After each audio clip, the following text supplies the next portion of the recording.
Hello friends, ഞാൻ ഇന്ന് ഈ വീഡിയോ കൂടി പറയാൻ പോകുന്നത് നമ്മൾ സാധാരണ ഒത്തിരി ആൾക്കാർ ഇപ്പോൾ ചെയ്യുന്ന സംഗതികളാണ്. പിന്നെ പരസ്യം കേട്ടുകൊണ്ടും ചെറുപ്പക്കാരായ ആൾക്കാരും അല്ലാത്തവരും ഒക്കെ ടേം അഷുറൻസ് പിന്നെ ഈ ഫൈനാൻഷ്യൽ പ്രോഗ്രാംസ് ഒക്കെ ചെയ്യുന്ന ആളുകളും പറയുന്നത് കൺവെൻഷണൽ പോളിസി ഒന്നും നിങ്ങൾ എടുത്തില്ലെങ്കിലും ഒരു ടേം അഷുറൻസ് എടുക്കണം.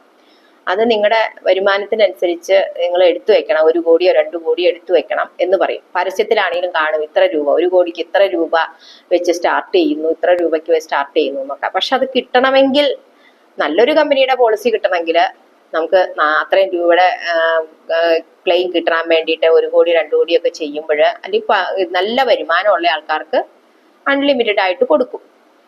പക്ഷെ വരുമാനം കുറവുള്ള ഒരാളാണെങ്കിൽ അയാൾക്ക് കിട്ടാൻ അത്രയും സമ്മർഷയോടൊക്കെ കിട്ടാൻ ബുദ്ധിമുട്ടായിരിക്കും. പിന്നെ ഹെൽത്ത്, നന്നായിട്ട് ആരോഗ്യം ഉണ്ടായിരിക്കണം. ആരോഗ്യം എല്ലാ ചെക്കപ്പും ചെയ്തതിന് ശേഷം തന്നെ വാങ്ങുന്നതാണ് നല്ലത്. കാരണം ഒരു അസുഖം പിടിപെട്ട് ആള് മരണപ്പെട്ടു പോയി കഴിയുമ്പോൾ നമ്മൾ ശരിയായ മെഡിക്കൽ ചെക്കപ്പ് ചെയ്യാതെയാണ് ആ പോളിസി എടുത്തിരിക്കുന്നതെങ്കിൽ നിങ്ങൾക്ക് അന്നേരം കൂടുതൽ പേപ്പേഴ്സ് ആവശ്യപ്പെടും. അന്നേരം അത് ബുദ്ധിമുട്ടായിട്ട് വരും അവകാശികൾക്ക്. ടേം അഷുറൻസ് എടുത്തു കഴിഞ്ഞിട്ടുണ്ടെങ്കിൽ ഒരിക്കലും എടുക്കുന്നയാൾക്ക് മേടിക്കാൻ പറ്റൂലല്ലോ. ഇവരുടെ അവകാശികൾക്ക് മാത്രം കിട്ടുന്ന ഒരു ക്ലെയിം കിട്ടുന്ന ഒരു സാഹചര്യമാണ് ടേം അഷുറൻസിലൂടെ ഉള്ളത്. ആക്സിഡന്റ് ഡെത്ത് സംഭവിച്ചാലും നോർമൽ ഡെത്ത് സംഭവിച്ചാലും ഒക്കെ ക്ലെയിം മേടിക്കുന്നത് അവകാശികളായിരിക്കും. പക്ഷെ ഒരു കൺവെൻഷണൽ പോളിസിയാണ് എടുക്കുന്നതെങ്കിൽ നമുക്ക് മച്യൂരിറ്റി വരെ നമ്മൾ ജീവിച്ചിരുന്നാൽ നമുക്ക് തന്നെ വാങ്ങാം.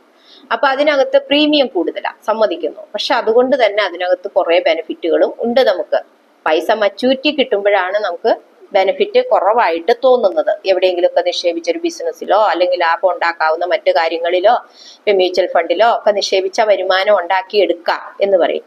പക്ഷെ അതിനും റിസ്ക് ഇല്ലേ? മ്യൂച്വൽ ഫണ്ട് അല്ലെങ്കിൽ ഷെയർ മാർക്കറ്റ് എന്ന് പറയുമ്പോൾ അതൊക്കെ ഒരു നമ്മുടെ എന്താ പറയാ, എവിടെയെങ്കിലും ലോകത്തിന്റെ കോണിൽ ഒരു പ്രോബ്ലം വന്നാൽ, ഇപ്പൊ അറിയാലോ, ഇപ്പൊ മ്യൂച്വൽ ഫണ്ടുകളും ഷെയർ മാർക്കറ്റിന്റെ ഒക്കെ NAV അല്ലെങ്കിൽ IDV അല്ലെ, NAV താന്നു.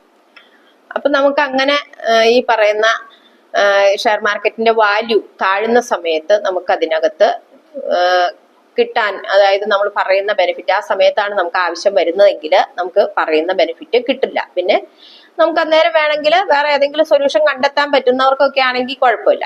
ഇതൊരു ശരിക്കും ടേം അഷുറൻസും ഇൻഷുറൻസുകളും ഒക്കെ സാധാരണ ഇടത്തട്ടുകാർക്കാണ് കൂടുതൽ പ്രയോജനം ചെയ്യേണ്ടതും അവരാണ് എടുക്കേണ്ടതും. കാരണം സാമ്പത്തികമായിട്ട് ഉയർന്ന തരത്തിലല്ല, എന്നാൽ തീരെ താഴ്ന്ന തരത്തിലും അല്ല. അങ്ങനെയുള്ളവരാണ് ഈ ടേം അഷുറൻസ് ഇതൊക്കെ എടുത്തു വെച്ച് നമ്മുടെ കുടുംബത്തെ സ്നേഹിക്കുന്നവര്, കുടുംബത്തിന് നമുക്ക് അല്ലെങ്കിൽ വരുമാനം ഉണ്ടാക്കുന്ന ആൾക്ക് എന്തെങ്കിലും സംഭവിക്കുമ്പോൾ മറ്റുള്ളവർ സാമ്പത്തികമായി ബുദ്ധിമുട്ടാതിരിക്കാനാണ് നമ്മൾ ഇതൊക്കെ ചെയ്യുന്നത്.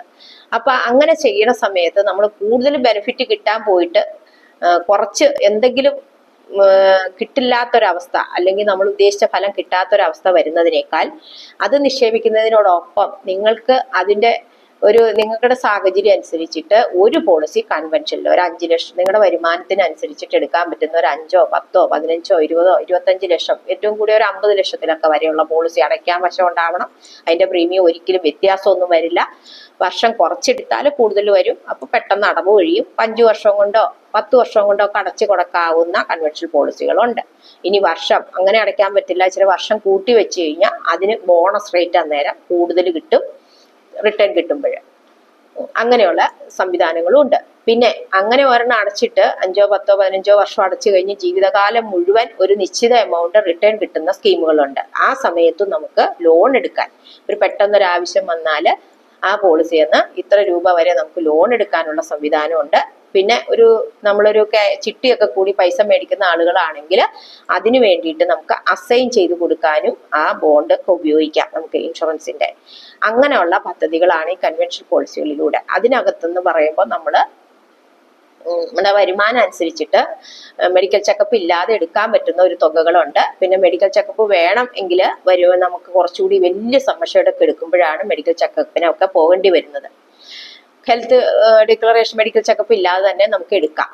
കുറച്ച് വരുമാനം ഒരു 10-25 ലക്ഷം വരെയൊക്കെ ഒരുവിധപ്പെട്ട ആളുകൾക്കൊക്കെ വയസ്സിന്റെ അടിസ്ഥാനത്തിലും ഒക്കെ എടുക്കാൻ പറ്റും. അതിനകത്തുനിന്ന് ഈ പറയുന്ന ഉപകാരങ്ങളൊക്കെ ഉണ്ട്. പിന്നെ നമുക്ക് ഈ പറയുന്ന പോളിസിയുടെ സമ്മഷ്വേർഡ് കൂടിക്കൊണ്ടിരിക്കും. നമ്മൾ എടുക്കുമ്പോൾ തന്നെയുള്ള സമ്മഷ്വേർഡ് ആയിരിക്കില്ല. കുറച്ച് കഴിയുമ്പോൾ ബോണസ് ആഡ് ചെയ്ത് വരുമ്പോൾ നോർമൽ കവറേജ് സമ്മഷ്വേർഡ് കൂടും. ഒപ്പം ആക്സിഡന്റ് സമ്മഷ്വേർഡ് കൂടിക്കൊണ്ടിരിക്കും.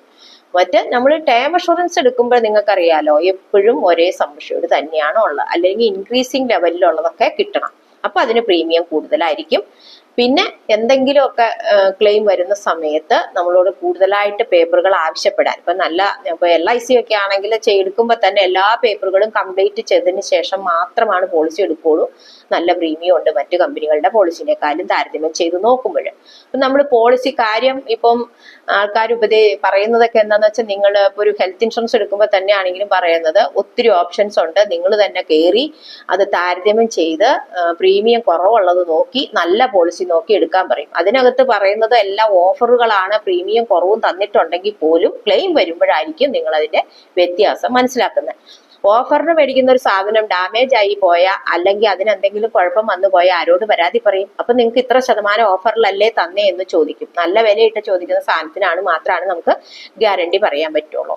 അപ്പൊ അതുകൊണ്ട് നിങ്ങൾ ഏതാണ് നിങ്ങൾക്ക് വേണ്ടത്, ഓഫറിലുള്ളത് വേണോ, നല്ല ഡിമാൻഡ് ഉള്ളത്, അല്ലെങ്കിൽ ഓഫറൊന്നുമില്ല യഥാർത്ഥ വിലക്കാണ് തരുള്ളൂങ്കിൽ അത് മാത്രം എടുത്തു വെക്കാൻ ശ്രദ്ധിക്കുക. ഇത് നിങ്ങളുടെ ഭാവി ആവശ്യങ്ങൾക്ക്, നിങ്ങളുടെ കുടുംബത്തിന്റെ സാമ്പത്തിക സുരക്ഷ ഉറപ്പാക്കുന്നതിന് വേണ്ടിയിട്ടാണ് നമ്മൾ ഈ പറയുന്ന സ്കീമുകളെല്ലാം എടുക്കുന്നത്. അപ്പൊ അതിനു വേണ്ടിയിട്ട് നിങ്ങൾക്ക് വേണമെങ്കിൽ കോണ്ടാക്ട് ചെയ്യാം.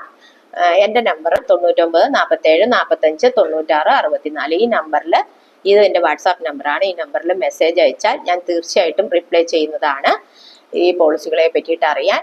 പിന്നെ നിങ്ങൾക്ക് ഇതിനുള്ള സംശയങ്ങൾ ദൂരീകരിക്കുന്നതിനും ഈ നമ്പറിൽ കോണ്ടാക്ട് ചെയ്യാവുന്നതാണ്. മെസ്സേജ് അയക്കുക, ഒൺലി വാട്സാപ്പ് മെസ്സേജ്. അതിനുശേഷം ഞാൻ ഫ്രീ ആകുമ്പോൾ ഇപ്പം ഇത് കാണുന്നു അതിനനുസരിച്ച് റിപ്ലൈ ചെയ്യുന്നതാണ്. നന്ദി, നമസ്കാരം.